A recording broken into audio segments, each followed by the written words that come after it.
Nathaniel Hawthorne. Wakefield. Recuerdo una historia que apareció en cierta revista o periódico viejo, contada como verdadera, y que trataba de un hombre, llamémosle Wakefield, que desapareció de la vida de su mujer durante un largo periodo de tiempo. El hecho expuesto de esta forma resumida no es demasiado infrecuente, así como tampoco debe ser condenado, sin un adecuado juicio sobre las circunstancias, por desvergonzado o disparatado. De cualquier modo, aunque se encuentra lejos, es el más extraño de entre los de la delincuencia marital de que se tiene noticia. Y más aún, se trata de la extravagancia más notable de todas las que se pueden encontrar en la lista de los despropósitos humanos. La pareja conyugal vivía en Londres. El hombre, con el pretexto de que se marchaba de viaje, alquiló habitaciones en la calle colindante con la de su propia casa, y allí, sin que su mujer o sus amigos lo supieran, y sin la más mínima sombra de razón para tal autodestierro, vivió durante más de 20 años. Durante todo ese tiempo vigiló su casa día a día, y a la abandonada señora Wakefield con frecuencia. Y después de tan gran laguna en su felicidad matrimonial, cuando su muerte fue estimada como cierta, su patrimonio exaltado, su nombre licenciado de la memoria, y su esposa llevaba ya tanto y tanto tiempo resignada a su viudez otoñal, entró por la puerta una tarde, tranquilamente, como si solo hubiera estado ausente un día, y se convirtió en un amante esposo hasta su muerte. Este bosquejo es todo lo que recuerdo. Pero el incidente, aun estando lleno de la más pura originalidad, careciendo de precedentes y que, con toda probabilidad, nunca pueda volver a repetirse, es un caso, pienso yo, que atrae la compasión generosa de la humanidad. Todos sabemos, cada uno por nuestra cuenta, que ninguno de nosotros cometería semejante insensatez. Pero así todo presentimos que cualquier otro podría hacerlo. Por lo menos el tema ha vuelto una y otra vez a ocupar mis íntimas meditaciones. Emocionante maravilla siempre, pero con la sensación de que la historia tiene que ser cierta y acabando por comprender el carácter del héroe. Siempre que cualquier tema afecta tan poderosamente a la mente, hay que dar por bueno el tiempo empleado en pensar en él. Si el lector así lo quiere, que lleve a cabo su propia meditación. Pero si prefiere ir de correría conmigo por los 20 años de la extravagancia de Wakefield, le doy la bienvenida, confiando que habrá un espíritu que la impregne y una moraleja, incluso aunque fracasemos en encontrarlos, preparados con decoro y condensados en la frase final. El pensamiento tiene siempre su eficacia y cada incidente sorprendente su moraleja. ¿Qué clase de hombre era Wakefield? Somos libres de modelar nuestra propia idea y llamarla Wakefield. Se encontraba ahora en el apogeo de la vida. Sus afectos matrimoniales, nunca violentos, se hallaban remansados en un sentimiento sereno y habitual. De todos los maridos, era el que con más posibilidades contaba de ser constante, porque una cierta indolencia mantenía su corazón en reposo, donde quiera que pudiera éste estar situado. Era intelectual, pero no demasiado activo. Su mente se ocupaba en largas e indolentes meditaciones que no conducían a ningún resultado o que carecían del vigor necesario para alcanzarlo. Sus pensamientos rara vez eran tan enérgicos como para poder transformarse en palabras. La imaginación, en el sentido adecuado del término, no formaba parte de las dotes de Wakefield. Con un corazón frío, aunque ni depravado ni extraviado, y una mente nunca calenturienta a causa de pensamientos desenfrenados ni perpleja por su originalidad, ¿quién podía haber previsto que nuestro amigo se hubiera otorgado a sí mismo un lugar de honor entre los autores de excéntricas proezas? Si hubiéramos interrogado a los que le conocían sobre quién era en Londres el candidato más seguro para hacer hoy nada que fuera recordado mañana, hubieran pensado en Wakefield. Solo la mujer de su corazón podría haber dudado. Ella, sin haber analizado su carácter, era consciente en parte de la existencia de un cierto egoísmo que había herrumbrado su mente inactiva, de un cierto tipo de vanidad peculiar, su atributo más inquietante, de una disposición a la astucia que rara vez había producido efectos más positivos que el mantener triviales secretos que apenas si merecía la pena revelar. Y finalmente, de lo que ella llamaba pequeña reserva en el buen hombre. Esta última cualidad es indefinible y puede que inexistente. Imaginémonos ahora a Wakefield despidiéndose de su mujer. Es el crepúsculo de un día de octubre. Su equipaje se compone de un abrigo gris parduzco, un sombrero cubierto con un hule, botas altas, un paraguas en una mano y una maleta liviana en la otra. Ha informado a la señora Wakefield que va a tomar el coche nocturno hacia el campo. Ella preguntaría de buena gana por el alcance de su viaje, su objeto y el tiempo probable que transcurrirá hasta su regreso. Pero, indulgente ante el inofensivo amor de su esposo por el misterio, únicamente le interroga con la mirada. Él le dice que no le espere en absoluto para el coche de vuelta. No vaya a ser que se alarme si se demora 3 o 4 días, pero que, de cualquier modo, le espere a cenar el viernes por la noche.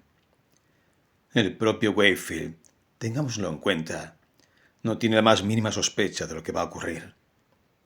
Él le ofrece la mano, ella le da la suya y recibe su beso de despedida en la forma rutinaria de 10 años de matrimonio.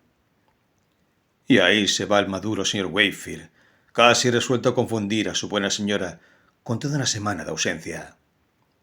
Cuando la puerta se cierra tras él, advierte ella que ha quedado ligeramente entreabierta y percibe una visión del rostro de su marido a través de la abertura, que le sonríe y que se va enseguida. De momento este pequeño incidente es despachado sin dedicarle ni siquiera un pensamiento.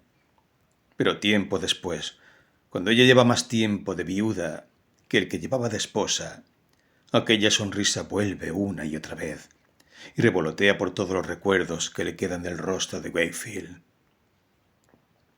En sus muchas meditaciones envuelve la sonrisa original en una verdadera multitud de fantasías que la hacen extraña y horrible, como por ejemplo si se lo imagina dentro de un ataúd. Aquella mirada de despedida se queda helada en sus pálidas facciones, o si sueña que él está en el cielo. Su espíritu bienaventurado lleva aún su mansa y taimada sonrisa. Sin embargo, y por este motivo, cuando todos los demás le han dado ya por muerto, ella a veces duda de que de verdad sea viuda. Pero nuestro asunto va con el marido. Debemos apresurarnos a seguirle por la calle. No vaya a perder su personalidad y meternos de lleno en el baturrillo de la vida de Londres. Sería vano buscarle. Por lo tanto, sigámosle, pisándole los talones, hasta que, tras varios giros y vueltas superfluas, lo encontremos cómodamente establecido junto a la chimenea de un pequeño apartamento previamente apalabrado. Se encuentra Nostromo en la calle de al lado a la suya y al final de su viaje. Apenas puede creer en su buena suerte por haber conseguido llegar hasta ahí sin ser visto, cuando recuerda que, en cierto momento, su marcha se vio entorpecida por el gentío bajo el mismísimo foco de un farol encendido. Y luego, aquel sonido de pasos que parecían ir detrás de los suyos, tan distintos de las pisadas de la multitud a su alrededor. Y a continuación, aquella voz que a él le parecía que le llamaba por su nombre. Sin duda alguna, una docena de chismosos le había estado vigilando y había corrido a contarle a su mujer todo el asunto. Pobre Wakefield, qué poco sabes tú de tu propia insignificancia en este inmenso mundo. Ningún otro ojo humano más que el mío te ha seguido la pista. Ve tranquilamente a la cama, pobre fatuo. Y por la mañana, si quieres entrar en razón, ve a tu casa, donde la buena señora Wakefield, y cuéntale la verdad. No te apartes, ni siquiera por una ridícula semana, de tu lugar en su casto pecho. Si ella creyera, aunque fuera por un solo instante, que has muerto, o que te has perdido, o que te has alejado de ella para siempre, serías tristemente consciente de un cambio irreversible en tu fiel esposa. Es arriesgado resquebrajar los sentimientos humanos. Cuanto más larga y ancha sea la grieta, con mayor rapidez se cerrará de nuevo. Casi arrepentido de su travesura, o como quiera esto llamársele, Wakefield se acuesta temprano y ya, desde su primer sueño, extiende sus brazos por el amplio y solitario vacío del extraño lecho. No, piensa él, arrebujándose con las ropas de la cama. No volveré a dormir solo ni una noche más. Por la mañana se levanta antes de lo normal y se pone a considerar lo que de verdad pretende hacer. De tal guisa son sus indefinidas y errantes formas de pensamiento, que ha dado este paso singularísimo con la conciencia de tener un motivo. Sí, pero sin ser capaz de definirlo lo suficiente para su propia consideración. La vaguedad del proyecto y el esfuerzo convulsivo con que se entrega a su ejecución son igualmente característicos de un hombre dotado de una mente endeble. Wakefield, sin embargo, tamiza sus ideas tan minuciosamente como le es posible, y se descubre curioso por conocer el curso de los acontecimientos en casa. ¿Cómo soportará su ejemplar esposa la viudedad de una semana?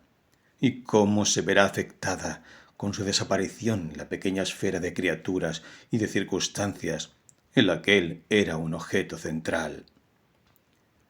Una mórbida vanidad, por lo tanto, subyace muy cerca del fondo del asunto. Pero, ¿cómo va a conseguir sus fines? De ninguna manera se queda encerrado en este cómodo alojamiento donde, aunque duerma y despierte en la calle próxima a su casa, se encuentra él tan lejos como si la diligencia le hubiera estado dando vueltas por esos mundos durante toda la noche.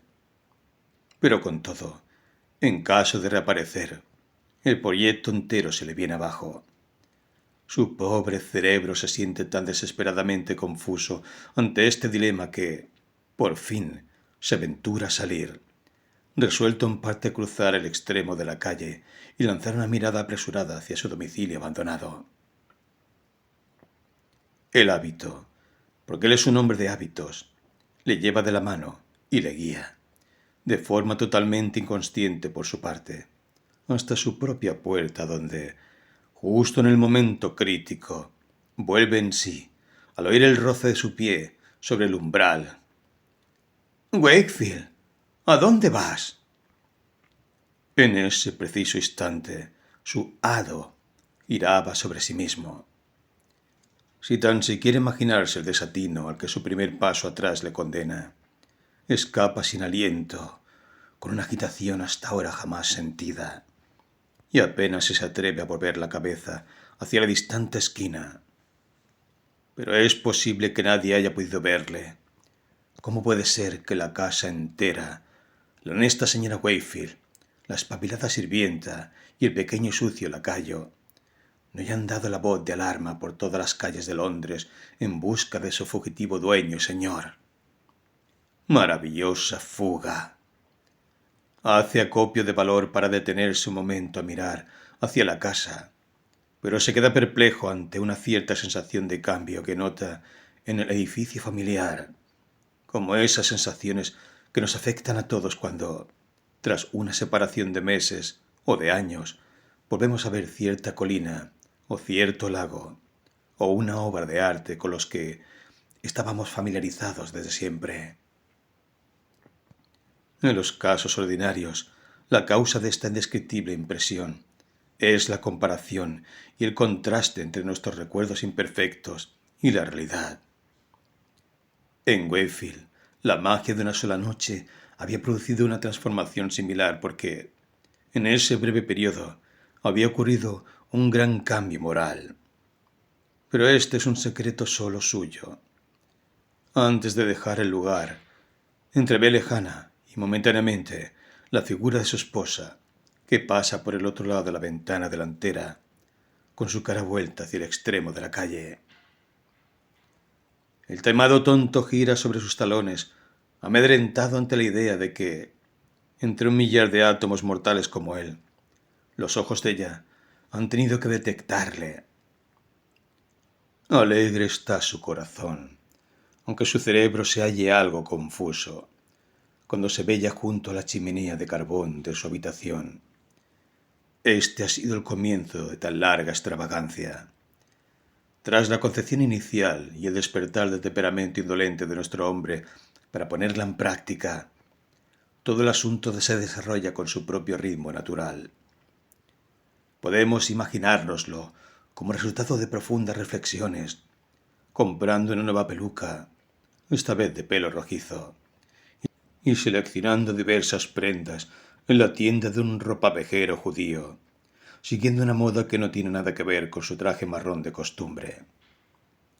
Ya está hecho. Wakefield es otro hombre. Una vez establecido en el nuevo sistema, un movimiento retrógrado hacia la anterior situación sería casi tan difícil como el paso que le ha colocado en esta postura única. Además, se está volviendo obstinado por una murria que de vez en cuando incide en su temperamento, causada esta vez por una sensación inadecuada que él imagina que se ha producido en el interior de la señora Wakefield. No regresará hasta que ella no esté medio muerta de miedo. Pues bien, 2 o 3 veces ha pasado ella ante sus ojos, cada vez con un andar más torpe y con una expresión mayor de ansiedad.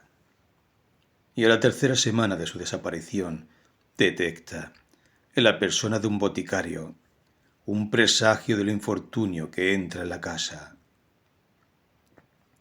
Al día siguiente, la aldaba parece recubierta de trapos para amortiguar el ruido.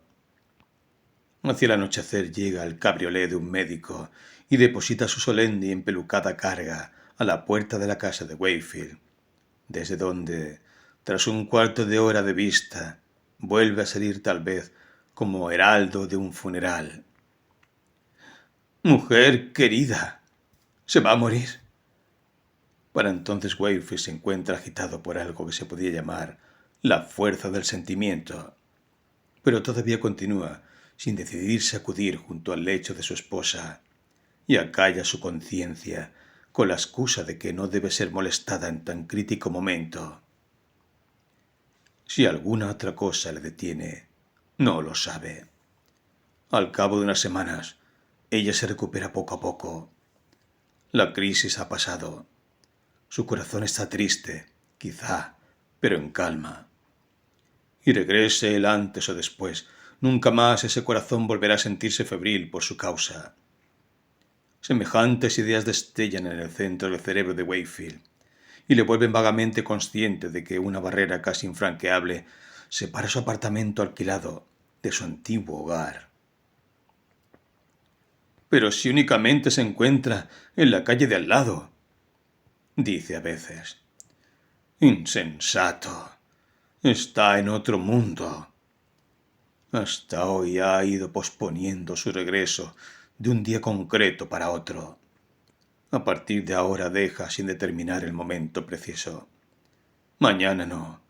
Probablemente la semana que viene. Muy pronto. Pobre hombre.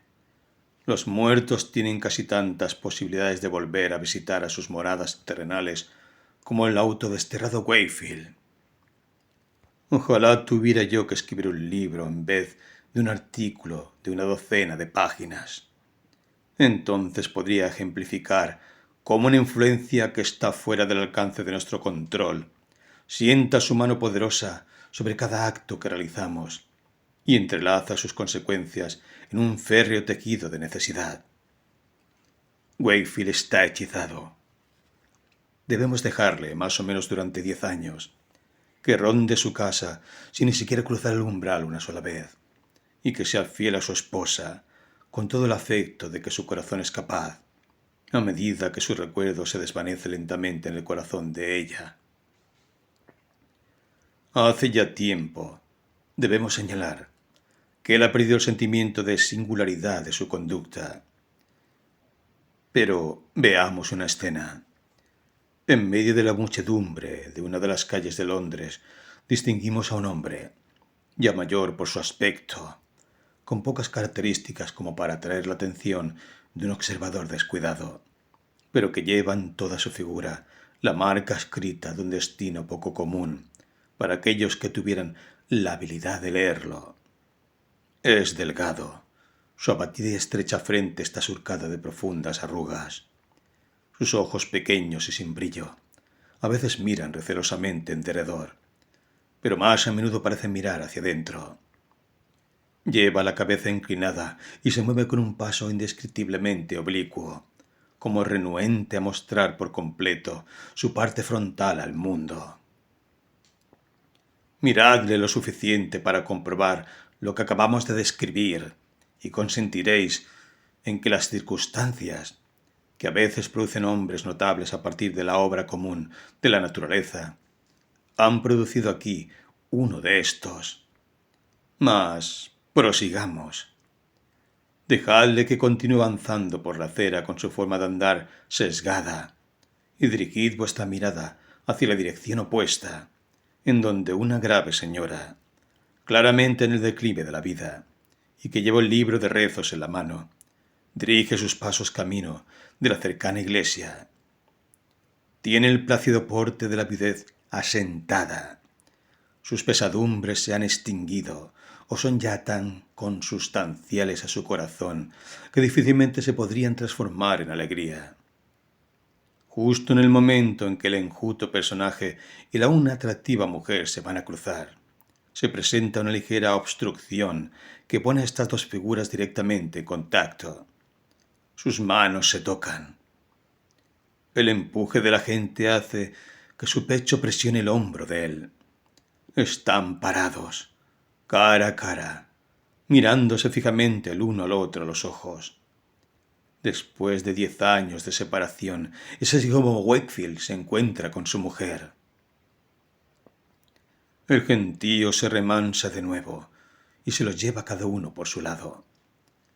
La serena viuda, recuperando su paso, prosigue hacia la iglesia, pero se detiene a la entrada y dirige una mirada perpleja hacia la calle. Sin embargo, entra, abriendo su libro de rezos mientras avanza. Y el hombre, ese Londres agitado y egoísta, con su rostro feroz, se le queda mirando.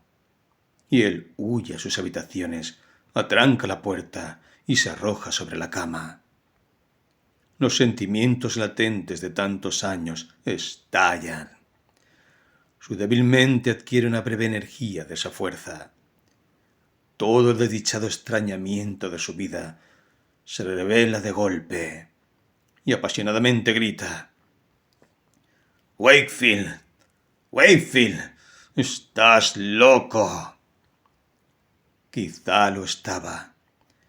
La singularidad de su situación le ha hecho moldarse tanto a sí mismo que, considerado con respecto al resto de sus semejantes y al curso de la vida, no podía decirse que estuviera en posesión de su sano juicio.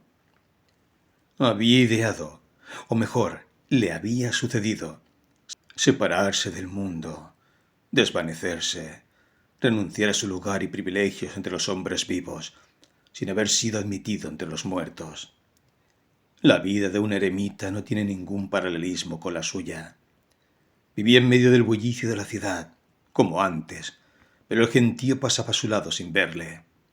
Se encontraba, podemos decirlo en sentido figurado, siempre junto a su esposa y su hogar, y sin embargo, sin poder sentir nunca el calor del uno ni el afecto de la otra.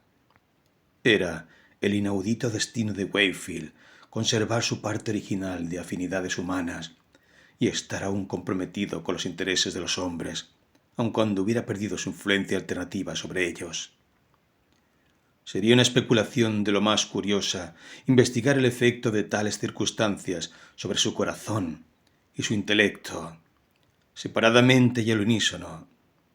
Sin embargo, tan cambiado como estaba, le sería difícil ser consciente de ellos, pues pensaría que seguía siendo el mismo hombre de siempre. Vislumbres de la verdad sí que podrían venir, pero solo de momento.